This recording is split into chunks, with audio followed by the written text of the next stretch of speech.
Back to sociology classes. तो हम लोग सोशियोलॉजी की क्लास अभी लगातार चल रहा है, जिसको भी देख रहे हैं सोशल स्ट्रेटिफिकेशन, जो कि अभी तक मैं इसका बहुत सारा वीडियो डाल चुकी हूँ। आज का टॉपिक है सोशल स्ट्रेटिफिकेशन का रेस, जो कि आपको एक बार मैं ओवरव्यू दे देती हूँ सिलेबस का। आप स्क्रीनशॉट ले लीजिएगा। ये है आपका सिलेबस। यहाँ तक जो भी था मैं कवर कर चुकी हूँ। आज का हमारा वीडियो है, वीडियो नंबर होगा 7, जिसको मैं रेस का concept, criteria of racial classification हम लोग पूरा देखेंगे। और ये सबसे ज़्यादा कंफ्यूजिंग इस चैप्टर का टॉपिक है। इनफैक्ट मेरे को भी बहुत सारा वीडियो देखना पड़ा था अपने टाइम में, क्योंकि ये समझ में नहीं आता है। लेकिन आप मेरा नोट्स देखिएगा और समझिएगा तो आपको बहुत अच्छे समझ में आ जाएगा। और इसका नोट्स आप बना लीजिएगा, क्योंकि ये बहुत कंफ्यूजिंग है, और उसको आप पढ़िएगा ना, आपको खुद अच्छे से समझ में आ जाएगा। तो बहुत ही अच्छा नोट्स है क्वालिटी के साथ। सबसे पहले इंट्रोडक्शन देखेंगे। रेस का मतलब सबसे पहले आप क्या समझते हैं? रेस का मतलब कि जैसे कि हम लोग एक जो है ऑस्ट्रेलिया वाले लोगों को देखिए आप, और एक इंडिया वाले लोगों को देखिए आप। उनके शक्ल से ही पता दिखता है ना हमें कि ये तो इंडियन तो नहीं है, ये तो दूसरे देश से ही आए हैं। दूसरा देश के लोग, जैसे कि कोई और कोरियन से सभी, मतलब दूसरे देश के लोग होते हैं, उनको हम लोग देख के ही उनका शक्ल, फिजिकल कैरेक्टरिस्टिक हमें शो करता है ना कि वो अलग है। तो यही चीज़ हमारा रेस है कि फिजिकल कैरेक्टरिस्टिक का अलग होना एक जियोग्राफिकल एरिया से दूसरे जियोग्राफिकल एरिया में। और रेस को सोशल स्ट्रेटिफिकेशन में क्यों पढ़ रहा है? क्योंकि सोशल स्ट्रेटिफिकेशन में है कि मतलब लोगों को डिवाइड करना, मतलब कि वो कैसे हैं उनके, मतलब कई सारे बेसिस पे। तो रेस में भी लोगों को डिवाइड ही किया गया है, मैंगोलियन नाम दिया, जो कि हम लोग क्लासिफिकेशन में नीचे देखेंगे। तो वो इसीलिए हम इसे सोशल स्ट्रेटिफिकेशन में पढ़ते हैं। इसका इंट्रोडक्शन देखिए तो race is a group that share a certain common inborn physical characteristic and geographical location. यही बोल रहे हैं, जियोग्राफिकल लोकेशन मतलब एक कंट्री को आप ले सकते हैं कि उनका फिजिकल कैरेक्टरिस्टिक का मतलब कि, और जैसे कि आप इंडिया में जन्म ले रहे हैं, आपका जो फिजिकल कैरेक्टरिस्टिक है, ताकि आपको इंडियन कहा जा रहा है, तो आप इनबॉर्न जन्म से ही आपके पास। तो उस तरह से कोई ऑस्ट्रेलिया वाले लोगों का उनका शक्ल मतलब दूसरा रकम से होता है, उसका फिजिकल कैरेक्टरिस्टिक अलग होता है। तो वो उनका इनबॉर्न से ही है, और जिस जियोग्राफिकल एरिया में लिए हैं जन्म, उस तरह से उनको मिला है। पूरा चैप्टर पूरा जब आप इस टॉपिक को आप देखेंगे तो आपको बहुत मज़ा आएगा एक रेस के बारे में। इसका मीनिंग क्या है? A human race refers to a group of people within a certain common inherited feature distinguish them from other group.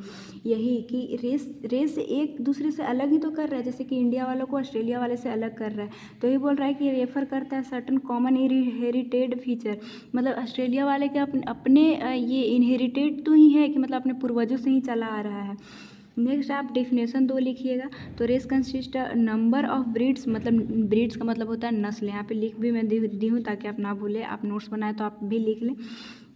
We share a certain physical characteristic, जो भी एक, जैसे कि किसी को जब हम लोग नीचे देखेंगे तो मैंगलोइड ये सब आएगा, तो उसमें लोगों को रखा जा रहा है उनके फिजिकल कैरेक्टरिस्टिक के, उसके स्किन को देखकर, उसके बाल को देखकर। क्या क्राइटेरिया है हमें अपने सिलेबस में भी पढ़ना है। और हाँ, जो मेरा नोट्स होगा ना, आपको जैसे आपका सिलेबस है उसी सीक्वेंस में होगा। आप बेझिझक आप इसी कंटेंट को लिख सकते हैं अपने एग्ज़ाम में, जो कि लिंटन दिए हैं इस ये वाले डेफिनेशन को। नेक्स्ट आपका है जे बर्सन्ज एंड बी एस सेंज। इसका प्रोनाउंसिएशन आप खुद से कर लीजिएगा अगर गलत आपको लग रहा हो तो। Race is a large group of individual distinguished by a inherited physical differences. मैं आपको शुरू से ही बता रही हूँ कि रेस का मतलब क्या है, फिजिकल डिफरेंसेस क्या है। कैसे आप देख के आखिर बता देते हैं किसी को कि नहीं ये दूसरे जगह का लोग है, यहाँ का तो नहीं हो सकता है। तो उस तरह से होगा। कई और ऐसा आप देखे होंगे कि कई लोग ना, मतलब कि इंडिया में, जैसे कि आपके सोसाइटी में कुछ लोगों का बाल ब्राउन होता है, तो हम लोग बोलते हैं यार एक तो एकदम मतलब कैसा लग रहा है कि अपने देश का है ही नहीं। तो इस तरह से उसका मतलब फिजिकल कैरेक्टरिस्टिक अलग हो जाता है, तो उसको हम लोग अलग रख देते हैं। नेक्स्ट है कॉन्सेप्ट ऑफ रेस की। रेस का कॉन्सेप्ट आखिर क्या है, और कॉन्सेप्ट आपको पढ़ना है तो इसको अच्छे से देखिएगा। तो इसका कई सारा कॉन्सेप्ट है। पहला है बायोलॉजिकल कॉन्सेप्ट। एक क्या बोलता है कि कॉमन फिनोटाइप। फिनोटाइप का मतलब आपको 12th में ही पता होगा, लेकिन हमको पता है भूल ही गए होंगे। फिनोटाइप का मतलब जो चीज़ बाहर दिखता है, जैसे कि एक फिनोटाइप एक जीनोटाइप, जो कि अंदर से रिलेटेड हो। अरे जो हमारा बाहर जो कैरेक्टरिस्टिक दिख रहा है, इसमें क्या बोलता है कि human race is a classified purely on the basis of physical characteristic and not culture characteristic. एक कल्चर से रिलेटेड नहीं है कि उसका क्या कल्चर है, उसका धर्म क्या है, ये सब कोई इससे रिलेशन नहीं है। इसका फिजिकल कैरेक्टरिस्टिक से, उसका कैसा देखने में उसका बाल है, उसका कैसा आँख है, उसका कैसा नोज है, ये सब इसमें देख के और उसको अलग रेस में रखा जाता है। तो हो गया बायोलॉजिकल कॉन्सेप्ट। और ये है इसेंशियल कॉन्सेप्ट। इसमें क्या बोलता है कि race as an essential concept. कैसे? It is a great division of mankind characterise as a group of sharing certain communication of feature derived from common descent. कि मतलब कॉमन डिसेंट एक जगह से ही मतलब अपने जेनेटिक से उस तरह से अपना एक फीचर है उनका शेयर करते हैं एक फीचर के, तभी उनको मैंगोलियन। अभी मैंगोलियन आपको नहीं समझ में आएगा, लेकिन आगे चलेगा तो समझ में आएगा क्लासिफिकेशन के थ्रू। तो उनको एक में रखा गया है, तो ये एक इसेंशियल कॉन्सेप्ट में आएगा। टेक्सोनॉमिक कॉन्सेप्ट में क्या आएगा कि Mayr is a defined race in a taxonomic concept as a. और ये सब आपको कभी कभी ये इसलिए मैं मेंशन करती हूँ, इसको हाईलाइट भी कर देती हूँ, क्योंकि आपसे पूछेगा कि टेक्सोनॉमिक कॉन्सेप्ट कौन दिए हैं रेस का, तो आपको मेयर लगाना होगा, क्योंकि आपका MCQ भी क्वेश्चन आपके यूनिवर्सिटी में आते हैं। तो ये सब का आप ध्यान रखिएगा। Mayr defined race a taxonomic concept और सब स्पीसीज और aggregate of a phenotypically similar population of species.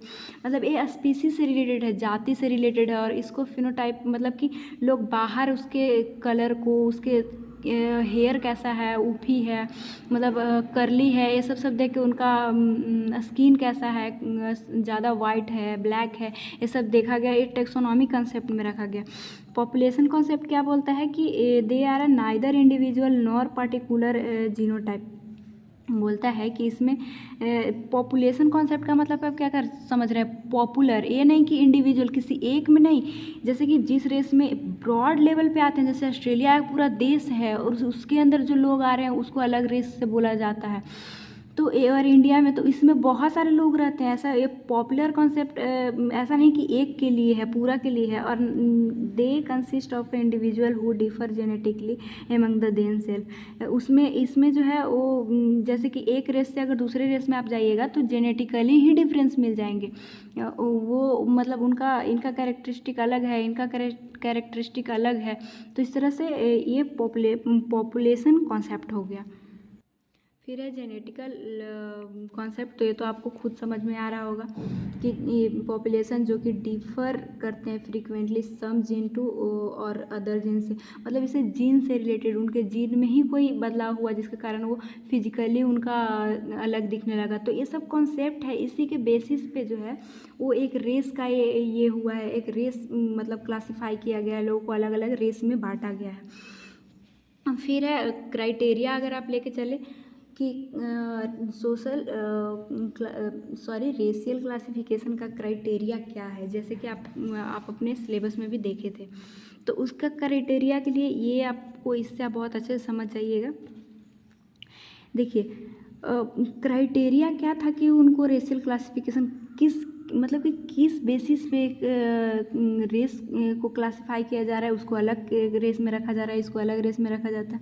तो आप एक फिनोटाइपिक ट्रेट्स लेंगे और एक जीनोटाइपिक ट्रेट्स लेंगे। और ये मैं आपको तब भी बताई कि फिनोटाइप का मतलब क्या होता है। एक्सटर्नल फीचर जो आपका दिख रहा है उसको फिनोटाइपिक ट्रेट्स बोलेंगे। मतलब यही सब बेसिस है जिसके आधार पे लोगों को अलग अलग रेस में रखा गया है। जीनोटाइपिक ट्रेट्स का मतलब भी मैं आपको बताई थी कि इंटरनल, जो इंटरनली जैसे कि ब्लड ग्रुप हो गया, डर्मेटोग्लाइफिक्स हो गया, DNA फिंगरप्रिंटिंग हो गया। तो ये एक रेस से दूसरे रेस में इनफैक्ट इंडिविजुअल हम और आप में ही फिंगरप्रिंट अलग हो जाता है, तो वो सब जीनोटाइपली है, तो वो तो रेस में तो अलग होगा ही। तो ये सब के बेसिस पे ही ये सब इसका क्राइटेरिया आधार है जिसके ऊपर रखा मतलब एक रेस से दूसरे रेस में इंडिविजुअल को रखा गया है। तो फिनोटाइपिक का क्या है, जीनोटाइपिक हम लोग देख लिए और फिनोटाइपिक थोड़ा बड़ा होगा। इसके अंदर क्या क्या आएगा, पहले इनडेफिनिट फिजिकल ट्रेट्स आएगा और फिर डेफिनिट फिजिकल ट्रेट आएगा। इतना आप मान लीजिए कि इनडेफिनिट जिसको ऑब्जर्व कर सकते हैं, मेजर नहीं कर सकते, और डेफिनिट फिजिकल ट्रेट्स में आएगा जिसको मेजर कर सकते हैं। पहले इनडेफिनिट देख लेते हैं जिसमें कलर ऑफ स्किन आप इसको ऑब्जर्व मतलब देखते हैं, ऑब्जर्व करते हैं। और इसमें कौन कौन आता है, तो कलर ऑफ स्किन, और ये बहुत इंपॉर्टेंट है ये सब, क्योंकि ये आपसे ऑब्जेक्टिव में पूछा जा सकता है और आपको मेंशन करना होगा आपके एग्जाम में भी। कलर हो गया, हेयर हो गया, आई हो गया, जिसके बेसिस पे मतलब एक रेस से दूसरे रेस में लोगों को डिवाइड करते हैं। तो पहला आई स्किन का कलर क्या होगा, ल्यूकोडर्म, जिसमें वाइटिश स्किन जिसका होता है उसको ल्यूकोडर्म, और कॉकेशियन को रखते हैं, जो कि वाइटिश स्किन किसका होता है, कॉकेशियन, जो कि हम लोग देखेंगे क्लासिफिकेशन देखें तो और अच्छे से आपको समझ में आएगा। जेंथोडर्म किन का होता है, तो ये येलो स्किन वाले लोगों को बोलते हैं जेंथोडर्म, जो कि मैंगोलियन लोगों का जो है वो येलो स्किन होता है। अगर मिलानोडर्म देखें तो ये ब्लैक स्किन को बोला जाता है, जो नेग्रोस में पाया जाता है। ब्लैकिश लोगों को तो आप देखे ही होंगे। नेक्स्ट अगर हेयर का बात किया जाए तो उसमें लियो ट्राइकी, जो कि जिसका मतलब होता है सॉफ्ट स्ट्रेट हेयर, जो कि मैंगलोस और चाइनीज़ लोगों में पाया जाता है। और ये सब रेस है अलग अलग, इसमें आप नहीं ये होइएगा, क्लासिफिकेशन में हम लोग देखेंगे। नेक्स्ट है काइमोट्राइकी, जिसमें स्मूथ एंड कर्ली हेयर वाले को बोला जाता है, जिसमें वेस्टर्न और यूरोप और ऑस्ट्रेलियन वाले लोग आते हैं। और नेक्स्ट है यूलो ट्राइक, जिसमें कि थिक और कर्ली हेयर वालों को बोला जाता है, जिसमें नेग्रोस आते हैं। और नेक्स्ट अगर हम देखें तो हमारा आई का हम लोग देखेंगे कि इसको कैसे हम लोग ऑब्जर्व करते हैं और अलग रेस में क्या क्या है। तो कुछ लोगों का वाइट आई का कलर होता है, ग्रे होता है, येलो होता है। तो उस तरह से ये इसके बेसिस पे एक मतलब इंडिविजुअल को अलग अलग रेस में रखा जाता है। फिर हम लोग डेफिनेट, जिसको हम लोग मेजर कर सकते हैं, तो क्या मेजर कर सकते हैं, हेड का स्ट्रक्चर आप मेजर कर सकते हैं, जिसमें कौन कौन क्या क्या आता है, डोलिकोसेफेलिक, मीजोसेफेलिक, ब्रैकोसेफेलिक, ये इतना इंपॉर्टेंट नहीं है, आप स्किप भी कर सकते हैं। फिर स्ट्रक्चर ऑफ नोज देखा जाता है, किसी का बड़ा होता है, किसी का छोटा होता है। तो यही सब क्राइटेरिया बेसिस है जिस पे क्लासिफिकेशन किया गया। तो पहले आपको बेसिस बताया गया कि किस बेसिस पे आप इसको अलग में रख रहे हैं, और किसी को दूसरे रेस में रख रहे हैं, किसी को इस रेस में रख रहे हैं। तो पहले आप बेसिस जब जान गए तब आपको क्लासिफिकेशन बताया जाएगा, जो कि अच्छे समझ में आए। इंट्रो, मीनिंग, डिफिनेशन और क्राइटेरिया देखने के बाद हम लोग फाइनली देखेंगे रेशियल क्लासिफिकेशन, जिससे आपको अब एकदम पूरी अच्छी तरह से कॉन्सेप्ट क्लियर हो जाएगा। तो क्या है, कार्लेटन, आप प्रोनाउंसिएशन कर लीजिएगा, और कौन, in 1962 the major division human races are, क्योंकि ये आपके एमसीक्यू में पूछा जा सकता है, तो इसको आप ध्यान रखिएगा कि कौन किए हैं। तो कार्लेटन और कून जो है वो रेसेस को डिवीजन किए, और वही सब क्राइटेरिया जो हम लोग पीछे देखे वो सब ध्यान रखें।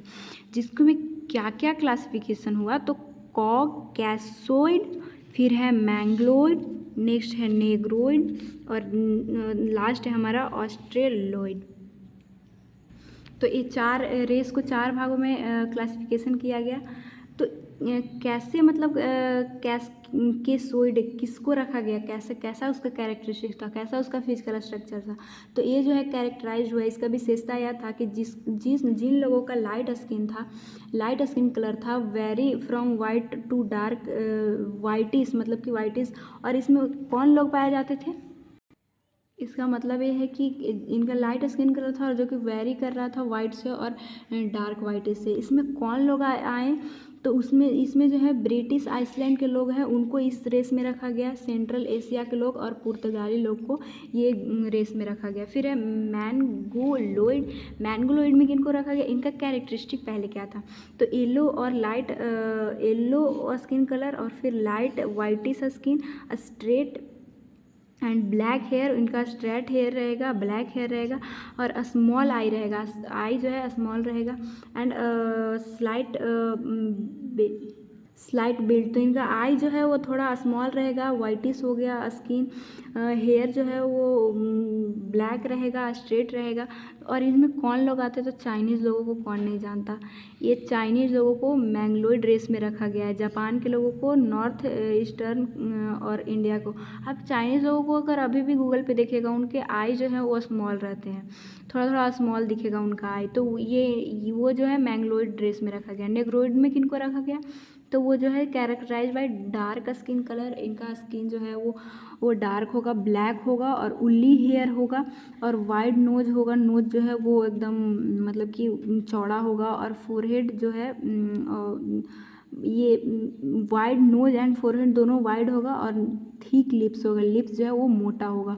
इसमें कौन लोग आते हैं? अफ्रीका एंड साउथर्न इंडिया वाले। और इन लोग का देखेंगे, आपको ये समझना है ना तो एक बार गूगल पे आप फोटो निकालिए और देख लीजिए, समझ में आ जाएगा। यही सब उस कैरेक्टर आपको उस लोगों में दिखेगा। तो ये अफ्रीका के लोग और साउथर्न इंडिया वाले लोग दिखेंगे। और फिर ऑस्ट्रेलोइड, ये तो आपको सबसे ज़्यादा याद, ये तो बस नाम से ही कि ऑस्ट्रेलिया के लोगों में ये देखा जाता है। तो इनका कैरेक्टर क्या है? हाई हेड होगा, लो फोरहेड होगा। हेड हाई होगा लेकिन फोरहेड जो है वो लो होगा। बिग एंड ब्रॉड नोज होगा, grey I and Vaivi hair होगा एंड एवरेज हाइट होगा, हाइट ज़्यादा बड़ा नहीं होगा। ये फाउंड ऑस्ट्रेलिया के लोग, ये तो खुद ही बता रहा है रेस का क्लासिफिकेशन ही। फिर अंडमान और निकोबार के लोगों को ऑस्ट्रेलोइड रेसेस के लोग बोला जाता है। तो अब इसका नर्सिंग इम्प्लीकेशन देख लेंगे। तो नर्सिंग इम्प्लीकेशन क्या है? क्योंकि मैं जब भी आपको बताती हूँ नर्सिंग इम्प्लीकेशन आपको एक डालना ज़रूरी है ताकि अच्छे मार्क्स आपको मिल सके। तो ये है कि nursing profession is responsible for promoting environment and inclusiveness whereas a races receive safe and quality of care. देखिए, आपको नर्सिंग इम्प्लीकेशन का मतलब ये है कि आपको क्यों जो है वो आपको रेस पढ़ाया गया, क्या काम था, आप नर्सिंग में आए तो रेस पढ़ने से। तो इम्प्लीकेशन में आपको यही डालना होता है। तो ये बोलता है ना कि नर्सिंग प्रोफेशन जो है रिस्पॉन्सिबल होता है इन्वायरमेंट को, किसी को हेल्थ को प्रमोट करने में। तो उसको पता होना चाहिए कि रेसेस, जो भी रेस के लोग हैं उनको क्वालिटी ऑफ केयर कैसे देना। क्योंकि एक बात और कि ये जो बोल रहा है help the no of risk factor race basis, क्योंकि आपको पता होना चाहिए कि कई सारे लोगों को अलग अलग जो रेस है ना, जैसे कि वाइटिस जो लोग हैं उनमें ना कैंसर होने का चांसेस, जिसका वाइट स्किन है कैंसर होने का चांसेस ज़्यादा होता है। वही ब्लैक स्किन का देखें तो एनीमिया ये सब का चांसेस देखा जाता है। तो रिस्क फैक्टर आपको पता होगा जब आप रेस पढ़ेंगे तब। तो इसीलिए आपको रेस पढ़ाया गया। तो आई होप कि आपको ये अच्छे से वीडियो समझ में आया होगा। और प्लीज़ आपको मेहनत आपको अच्छा लग रहा है, क्योंकि एक वीडियो के लिए आपको कंटेंट बनाने में आपका 2 घंटे से कम नहीं लगते हैं। कई बुक को रेफ़र करना पड़ता है, फिर एक अच्छा सफिशिएंट आप इसको खुद जब नोट्स भी पढ़िएगा ना आपको खुद समझ में आएगा। और हाँ, वन शॉट वीडियो भी मैं इस पूरा चैप्टर का बना दूँ, आपको प्लेलिस्ट पे मिल जाएगा जहाँ पे आप जाके देख सकते हैं ताकि आपको अच्छे से समझ में आ जाए। तो थैंक्स फॉर वॉचिंग, मिलेंगे नेक्स्ट वीडियो में।